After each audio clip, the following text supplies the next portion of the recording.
Sawa, na nafikiri changamoto pia nyingine kubwa kwenye hilo lilolizungumza ni kwamba sasa kuhusianisha mchezo peke yake mnazuia hata nafasi ya kudadisi kwamba pengine huyu ana tatizo la kuconcentrate darasani, la kuweka akili yake na kusikiliza kwa makini. Hatuwazi hilo. Hatuwazi labda na matatizo ya kifamilia nyumbani. Hatuwazi tena hilo kwa sababu tushapata sababu yetu tumeiweka. Pions, natamani tueleze kwa kifupi tu kitu unachokifanya ili pia tuone balance yake katika masuala haya ya elimu na michezo. Okay, asante sana pia kwa nafasi hii. Kwenye michezo, mtu ambaye anazungumzia vibaya michezo, kwanza yeye anaweza kawa sio mdau wa michezo. Kwa sababu mdau wa michezo hawezi zungumzia vibaya michezo. Kitu cha kwanza, serikali ukiona imeidhinisha, kwa sababu michezo ambayo wanaifanya wanafunzi, wanafanya vijana wengi ni imeidhinishwa na serikali. Lakini pia hii michezo ni sehemu ya masomo yao mashuleni. Ndio maana kuna masomo ya study za kazi na vitu kama hivyo, kuna haiba na michezo. Hii yote ni kuonesha kwamba michezo ni sehemu ya taaluma yao. Lakini sasa hii michezo huwa ina muda sahihi wa kuifanya. Na ndio maana mashuleni kuna zile siku za Jumatano ambapo kunakuwa siku za klabu, Ijumaa ni siku za michezo na kwa masaa husika kwamba bwana kuanzia muda fulani mpaka muda fulani kuna michezo. Na ukija kwa upande wa academies na taasisi zingine, michezo huwa inafanyika kile kipindi cha likizo fupi na likizo ndefu. Kwa mfano kuna siku za Jumamosi na Jumapili wanafanya, na kuna kile kipindi cha kama hivi mwezi wa 6 na mwezi wa 12, na hata hivi tunavyozungumza na wewe sasa hizi kuna mashindano ya mitashumta na umiseta inaendelea. Na kwa nini wanafanya hivi? Kwa sababu serikali yenyewe inatambua tunaweka kipindi cha likizo kwa sababu hawa wanaoenda kwenye hii michezo wasimisi vile vipindi ambavyo wenzao wanaendelea navyo. Ndio maana wameamua kutenga muda huo. Nimekuuliza kwanza kabla hujaendelea. Wewe unaweza okay, labda tueleze historia yako kidogo.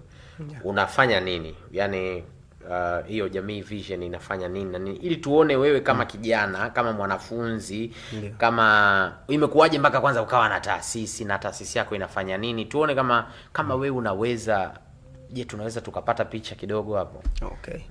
Sawa, nashukuru sana. Mimi ni mkurugenzi wa taasisi ya Jamii Vision inayohusika na kuibua na kukuza vipaji kama ulivyozungumza mwanzo, lakini na msimamizi mkuu wa Vision Football Academy na kikundi cha Vision Voice ambacho wao wanahusika na masuala ya muziki, na msimamizi wa miradi tofauti tofauti ambayo inahusika na kusaidia hawa vijana ambao nipo nao. Tukianza kwa upande wa mimi nimefika hapa, nyuma kuna historia. Mtu yoyote ili kutambua wewe ni nani, huwa tunaangalia background. Ile background yako ndio inakuwa imebeba wewe ni nani. Mimi shule, ukianza upande wa shule ya msingi, mimi nimebeba cheti cha taaluma ngazi ya shule, nimebeba cheti cha michezo ngazi ya mkoa, ngazi ya shule, lakini pia sekondari the same. Na nilikuwa naongoza mimi toka shule ya msingi mpaka namaliza. Okay. Na kipindi nikiwa shule ya msingi nilikuwa, kwa sababu pia tumeishi wazazi wakiwa wapo mbalimbali. Kwa hiyo katika hichi kipindi nikiwa shule ya msingi kuanzia darasa la pili la ngapi hapa, nilikuwa nipo chini ya kituo cha watoto yatima kipo Nzihi, wilaya ya Kalenga. Sasa katika maisha yangu hayo yote, kitu ambacho kilikuwa kinanisaidia mimi kuweza kunisogeza na jamii na nini ni vipaji nilivyokuwa navyo.